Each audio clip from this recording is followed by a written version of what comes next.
प्रेम से बोलिए श्रीमद् भागवत महापुराण की जय। आजकल आप भागवत कथा का 10वां स्कंद सुन रहे हैं, जिसमें आज आप 10वां और 11वां अध्याय सुनने वाले हैं। ब्रह्मा जी ने भगवान की स्तुति इस प्रकार की कि हे प्रभु, एकमात्र आप ही स्तुति करने योग्य हैं। मैं आपके श्री चरणों में नमस्कार करता हूँ। आपका ये शरीर वर्षाकालीन मेघ के समान श्यामल है। इस पर स्थिर बिजली के समान झिलमिल झिलमिल करता हुआ पीताम्बर शोभा पाता है। आपके गले में घुंघची की माला, कानों में मछली के आकार के कुंडल और सिर पर मोर पंखों का मुकुट है। इन सब की कांति से आपके मुख पर अनोखी छटा छिटक रही है। वक्ष स्थल पर लटकती हुई वनमाला और नन्ही सी हथेली पर दही भात का कौर, बगल में बेंत और सिंगी तथा कमर की फेंट में आपकी पहचान बताने वाली बांसुरी शोभा पा रही है। आपके कमल से सुकोमल परम सुकुमार चरण और ये गोपाल बालक का सुमधुर वेश, मैं और कुछ नहीं जानता प्रभु, बस मैं तो आपके इन्हीं चरणों पर निछावर हूँ। हे अच्युत, हे अनंत, इस लोक में पहले भी बहुत से योगी हो गए हैं। जब उन्हें योग आदि के द्वारा आपकी प्राप्ति नहीं हुई, तब उन्होंने अपने लौकिक और वैदिक समस्त कर्म आपके चरणों में समर्पित कर दिए। उन समर्पित कर्मों से तथा आपकी लीला कथा से उन्हें आपकी भक्ति प्राप्त हुई। उस भक्ति से ही आपके स्वरूप का ज्ञान प्राप्त करके उन्होंने बड़ी सुगमता से आपके परमपद की प्राप्ति कर ली। प्रभु, मेरी कुटिलता तो देखिए।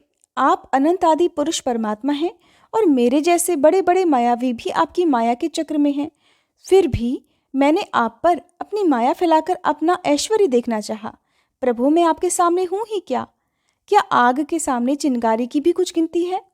भगवान, मैं रजोगुण से उत्पन्न हुआ हूँ। आपके स्वरूप को मैं ठीक ठीक नहीं जानता।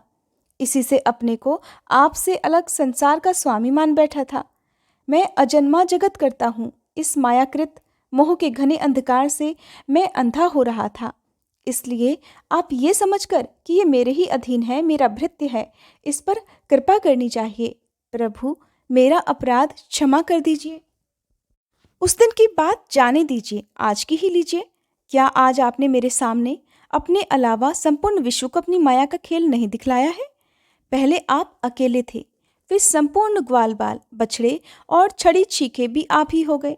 उसके बाद मैंने देखा कि आपके वे सब रूप चतुर्भुज हैं और मेरे सहित सबके सब तत्व उनकी सेवा कर रहे हैं।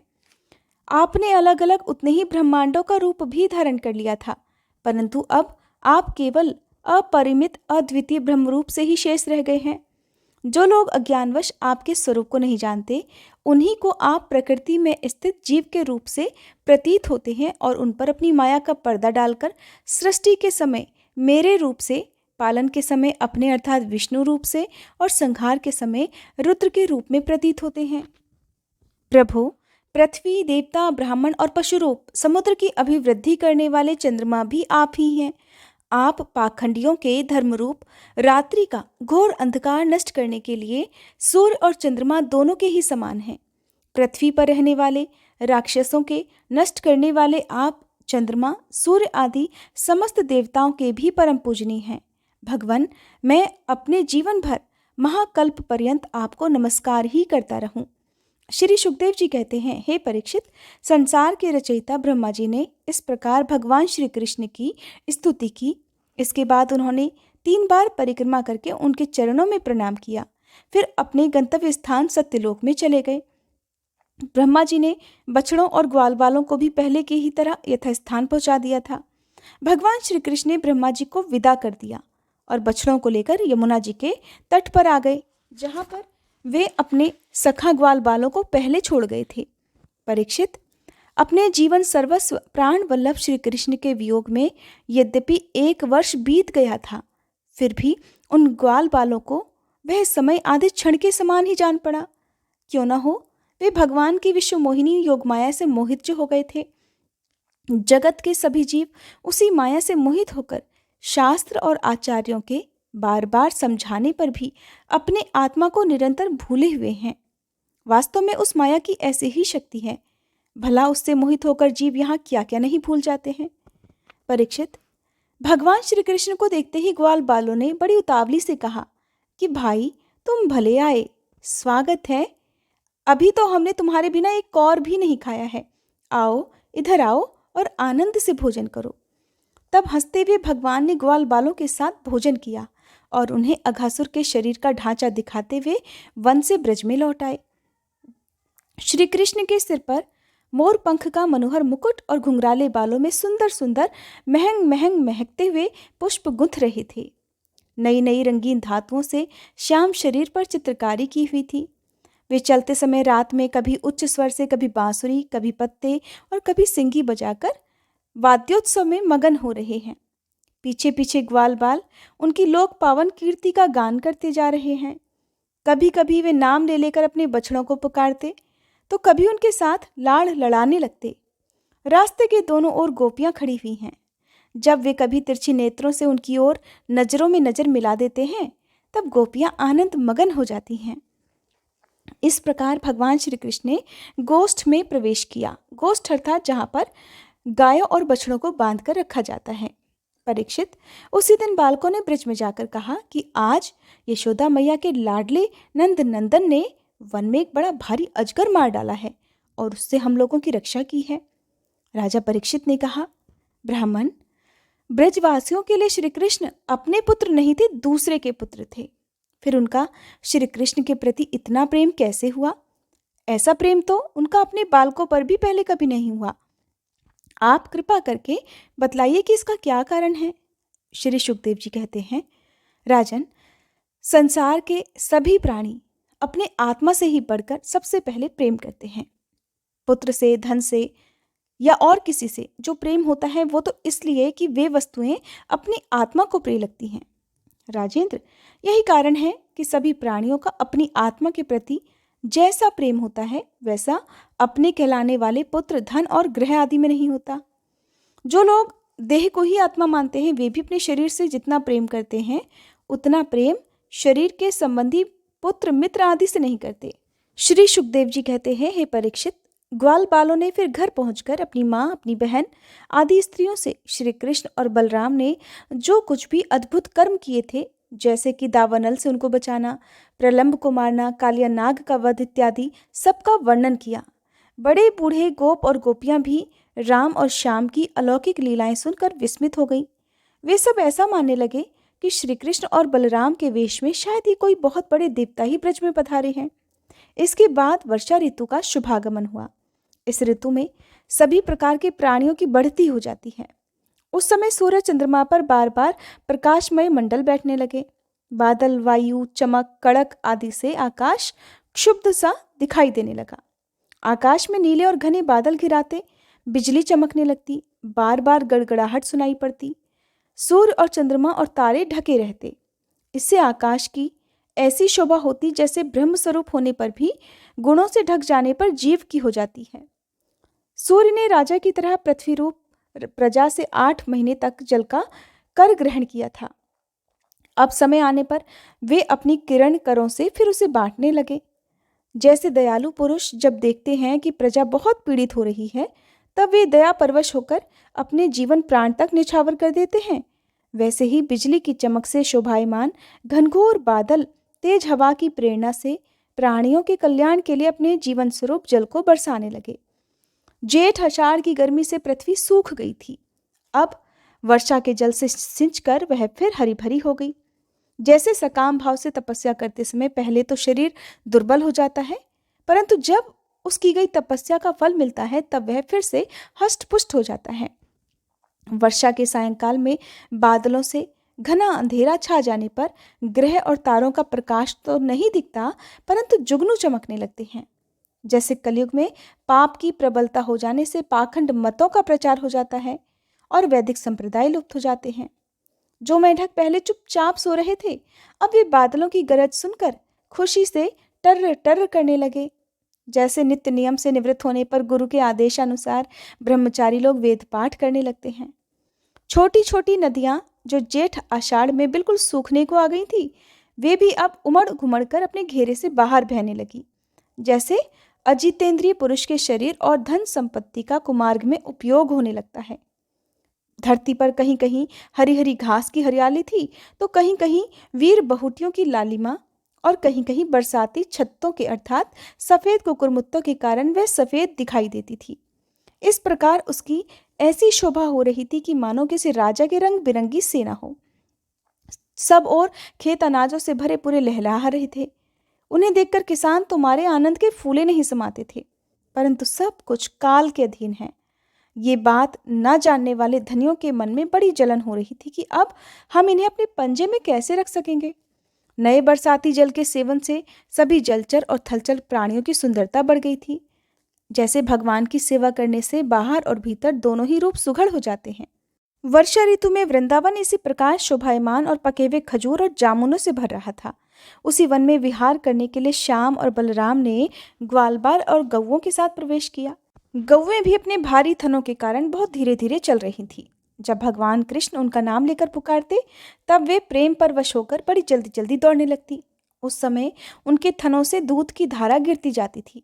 भगवान ने देखा कि वनवासी भील और भीलनियाँ आनंद मगन हैं। वृक्षों की पंक्तियां मधुधारा उड़ेल रही हैं।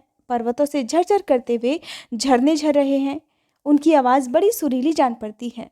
और साथ ही वर्षा होने पर छिपने के लिए बहुत सी गुफाएं भी हैं।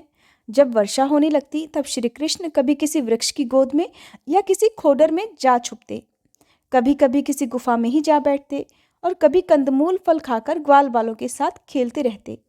कभी जल के पास ही किसी चट्टान पर बैठ जाते और बलराम जी तथा ग्वाल बालों के साथ मिलकर घर से लाया हुआ दही भात दाल सब्जी आदि के साथ खाते। वर्षा ऋतु में बैल बछड़े और थनों के भारी भार से थकी हुई गौएं थोड़ी ही देर में भरपेट घास चर लेती और हरी हरी घास पर बैठकर ही आंख मूंदकर जुगाली करती रहती। वर्षा ऋतु की सुंदरता अपार थी। वह सभी प्राणियों को सुख पहुंचा रही थी। इसमें संदेह नहीं कि वह ऋतु गाय बैल बछड़े सब के सब भगवान की लीला के ही विलास थे। फिर भी उन्हें देखकर भगवान बहुत प्रसन्न होते और बार बार उनकी प्रशंसा करते। इसी प्रकार श्याम और बलराम बड़े आनंद से ब्रज में निवास कर रहे थे। उसी समय वर्षा ऋतु बीतने पर शरद ऋतु आ गई। अब आकाश में बादल नहीं रहे, जल निर्मल हो गया। वायु बड़ी धीमी गति से चलने लगी। शरद ऋतु में कमलों की उत्पत्ति से जलाशयों के जल ने अपनी सहज स्वच्छता प्राप्त कर ली। ठीक वैसे ही जैसे योग भ्रष्ट पुरुषों का मन फिर से योग का सेवन करने से निर्मल हो जाया करता है। जैसे वेदों के अर्थ को स्पष्ट रूप से जानने वाला सत्वगुणी चित्त अत्यंत शोभायमान होता है, वैसे ही शरद ऋतु में रात के समय मेघों से रहित निर्मल आकाश तारों की ज्योति से जगमगाने लगा। परीक्षित, जैसे पृथ्वी तल में यदुवंशों के बीच यदुपति भगवान श्री कृष्ण की शोभा होती है, वैसे ही आकाश में तारों के बीच पूर्ण चंद्रमा सुशोभित होने लगा। फूलों से लदे हुए वृक्ष और लताओं में होकर बड़ी ही सुंदर वायु बहती। वह ना तो अधिक ठंडी होती ना अधिक गर्म। उसी वायु के स्पर्श से सब लोगों की जलन तो मिट जाती, परंतु गोपियों की जलन और भी बढ़ जाती, क्योंकि उनका मन उनके हाथ में जो नहीं था, श्री कृष्ण ने उसे चुरा लिया था। शरद ऋतु में गौवें, हिरनियाँ, चिड़ियाँ और नारियाँ ऋतुमती संतानोत्पत्ति की कामना से युक्त हो गईं तथा सांड, हिरन, पक्षी और पुरुष उसका अनुसरण करने लगे। ठीक वैसे ही जैसे समर्थ पुरुष के द्वारा की हुई क्रियाओं का अनुसरण उनके फल करते हैं। परीक्षित, जैसे राजा के शुभागमन से डाकू चोरों के सिवा और सभी लोग निर्भय हो जाते हैं, वैसे ही सूर्योदय के कारण कुमुदनी के अलावा और सभी प्रकार के कमल खिल गए। उस समय बड़े शहरों और गांवों में नए अन्नप्राशन और इंद्र संबंधी उत्सव होने लगे। खेतों में अनाज पक गए और पृथ्वी भगवान श्री कृष्ण तथा बलराम जी की उपस्थिति से अत्यंत सुशोभित होने लगी।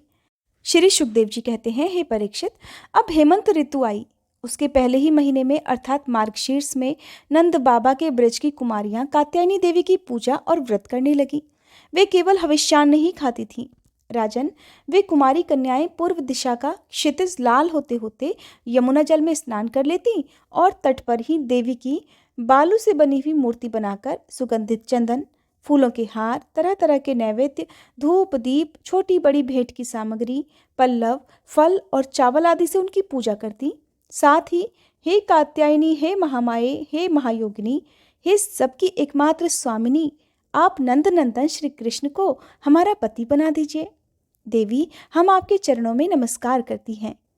इस मंत्र का जप करती हुई वे कुमारियां देवी की आराधना करती। इस प्रकार उन कुमारियों ने, जिनका मन श्री कृष्ण पर निछावर हो चुका था, इस संकल्प के साथ 1 महीने तक भद्रकाली की तरह तरह से पूजा की कि नंद नंदन श्याम सुंदर ही हमारे पति हों। वे प्रतिदिन उषा काल में ही नाम ले लेकर एक दूसरी सखी को पुकार लेती और फिर एक दूसरे के हाथ में हाथ डालकर ऊंचे स्वर से भगवान श्री कृष्ण की लीला और नामों का गुणगान करती हुई यमुना जल में स्नान करने के लिए चली जाती। एक दिन सभी कुमारियों ने प्रतिदिन की तरह यमुना जी के तट पर जाकर अपने अपने वस्त्र उतार दिए और भगवान श्री कृष्ण के गुणों का गान करती हुई वे बड़े आनंद से जल क्रीड़ा करने लगी। परीक्षित, भगवान श्री कृष्ण सनकादि योगियों और शंकर आदि के योगेश्वरों के भी ईश्वर हैं। उनसे गोपियों की अभिलाषा छिपी नहीं रही। वे उनका अभिप्राय जानकर अपने सखा ग्वाल बालों के साथ उन कुमारियों की साधना सफल करने के लिए यमुना तट पर चले गए। उन्होंने अकेले ही उन गोपियों के सारे वस्त्र उठा लिए और बड़ी फुर्ती से वे कदम्ब के वृक्ष पर चढ़ गए। साथ ही ग्वाल बाल ठठा ठठाकर हंसने लगे और स्वयं श्री कृष्ण भी हंसते हुए गोपियों से हंसी की बात कहने लगे कि अरे कुमारियों, तुम यहाँ आकर अपनी इच्छा हो तो अपने अपने वस्त्र ले जाओ। मैं तुम लोगों से सच सच कहता हूँ, हंसी बिल्कुल नहीं करता। तुम लोग व्रत करते करते दुबली हो गई हो। ये मेरे सखा ग्वाल बाल जानते हैं कि मैंने कभी कोई झूठी बात नहीं कही। सुंदरियों, तुम्हारी इच्छा हो तो अलग अलग आकर अपने वस्त्र ले जाओ या सब एक साथ ही आ जाओ, मुझे इसमें भी कोई आपत्ति नहीं है। भगवान की ये हंसी मस्खरी देखकर गोपियों का हृदय प्रेम से सराबोर हो गया। वे थोड़ा सकुचाकर एक दूसरे की ओर देखने और मुस्कुराने लगी, लेकिन जल से बाहर नहीं निकली। तब भगवान ने हंसी हंसी में ये बात कही। तब उनके विनोद से कुमारियों का मन और भी उनकी ओर खिंच गया। वे ठंडे पानी में गले तक डूबी हुई थी और उनका शरीर थर थर काँप रहा था। उन्होंने श्री कृष्ण से कहा, प्यारे श्री कृष्ण, तुम ऐसी अनीतिपूर्ण बातें मत करो। हम जानती हैं कि तुम नंद बाबा के लाडले लाल हो, हमारे प्यारे हो।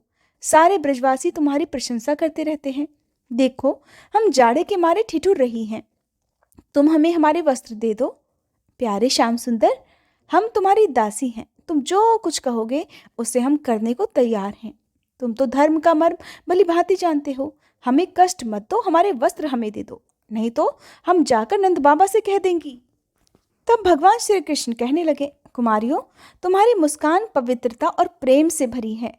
देखो, जब तुम अपने को मेरी दासी स्वीकार करती हो और मेरी आज्ञा का पालन करना चाहती हो तो यहाँ आकर अपने अपने वस्त्र खुद ले लो। परीक्षित, वे कुमारियां ठंड से ठिठुर रही थी, कांप रही थी। भगवान की ऐसी बात सुनकर वे अपने दोनों हाथों से अपने आप को छुपाकर यमुना जी से बाहर निकली। उस समय ठंड उन्हें बहुत ही सता रही थी। उनके इस शुद्ध भाव से भगवान बहुत ही प्रसन्न हुए। उनको अपने पास आई देखकर उन्होंने गोपियों के वस्त्र अपने कंधे पर रख दिए और बड़ी प्रसन्नता से मुस्कुराते हुए बोले, अरे गोपियों, तुमने जो व्रत लिया था उसे अच्छी तरह से निभाया है, इसमें कोई संदेह नहीं। परंतु इस अवस्था में वस्त्रहीन होकर तुमने जल में स्नान किया है। इससे तो जल के अधिष्ठात्र देवता वरुण जी का और यमुना जी का अपराध हुआ है। इसलिए अब इस दोष की शांति के लिए तुम अपने हाथ जोड़कर सिर से लगाओ और उन्हें झुककर प्रणाम करो। फिर अपने अपने वस्त्र ले जाओ। भगवान श्री कृष्ण की बात सुनकर उन ब्रज कुमारियों ने ऐसा ही समझा कि वास्तव में वस्त्रहीन होकर स्नान करने से हमारे व्रत में त्रुटि आ गई। इसलिए उसकी निर्विघ्न पूर्ति के लिए उन्होंने समस्त कर्मों के साक्षी श्री कृष्ण को नमस्कार किया, क्योंकि उन्हें नमस्कार करने से ही सारी गलतियों और अपराधों का मार्जन हो जाता है, अर्थात सभी गलतियां, सभी अपराध क्षमा हो जाते हैं। जब यशोदानंदन भगवान कृष्ण ने देखा कि सब की सब कुमारियां मेरी आज्ञा के अनुसार प्रणाम कर रही हैं, तब वे बहुत ही प्रसन्न हुए। उनके हृदय में करुणा उमड़ आई और उन्होंने उनके वस्त्र उन्हें दे दिए। हे प्रिय परीक्षित, श्री कृष्ण ने कुमारियों से छल भरी बातें की, उनका लज्जा संकोच छुड़ाया, हंसी की और उन्हें कठपुतली के समान नचाया, यहाँ तक कि उनके वस्त्र हर लिए। फिर भी वे उनसे रुष्ट नहीं हुई। उनकी इन चेष्टाओं को दोष नहीं माना, बल्कि अपने प्रियतम के संग से वे और भी प्रसन्न हो गईं। परीक्षित, गोपियों ने अपने अपने वस्त्र पहन लिए, परंतु श्री कृष्ण ने उनके चित्त को इस प्रकार अपने वश में कर रखा था कि वे वहां से एक पग भी नहीं चल सकी। अपने प्रेतम के समागम के लिए सजकर वे उन्हीं की ओर लजीली चितवन से निहारती रहीं। भगवान श्री कृष्ण ने देखा कि उन कुमारियों ने उनके चरण कमलों के स्पर्श की कामना से ही व्रत धारण किया है और उनके जीवन का यही एकमात्र संकल्प है। तब गोपियों के प्रेम के अधीन होकर उखल तक में बंध जाने वाले भगवान ने उनसे कहा, मेरी परम प्रेयसी कुमारियों, मैं तुम्हारा ये संकल्प जानता हूँ कि तुम मेरी पूजा करना चाहती हो, और मैं तुम्हारी इस अभिलाषा का अनुमोदन करता हूँ। तुम्हारा ये संकल्प सत्य होगा, तुम मेरी पूजा कर सकोगी। जिन्होंने अपना मन और प्राण मुझे समर्पित कर रखा है, उनकी कामनाएं उन्हें सांसारिक भोगों की ओर ले जाने में समर्थ नहीं होती। ठीक वैसे ही जैसे भुने हुए या उबाले हुए बीज फिर अंकुर के रूप में उगने के लायक नहीं रह जाते।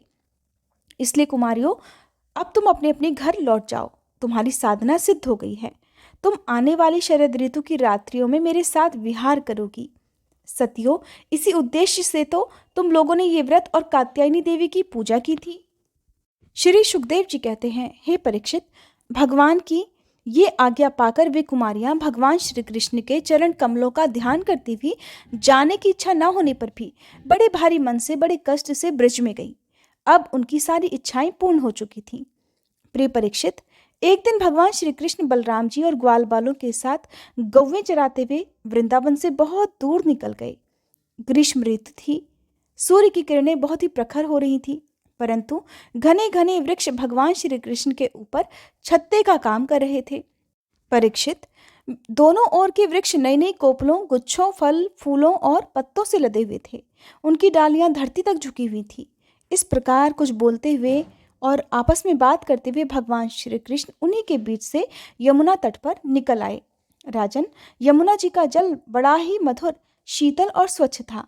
उन लोगों ने पहले गौओं को पिलाया और उसके बाद स्वयं जी भरकर स्वादु जल का पान किया। जिस समय वे यमुना जी के तट पर हरे भरे उपवन में बड़ी स्वतंत्रता से अपनी गौवें चरा रहे थे, उसी समय कुछ भूखे ग्वाल बालों ने भगवान श्री कृष्ण और बलराम जी के पास आकर ये बात कही। उन्होंने जो कुछ भी कहा उसका वृतांत आप अगले अध्याय में सुनेंगे। उम्मीद करती हूँ आज की ये वीडियो आपको पसंद आई होगी।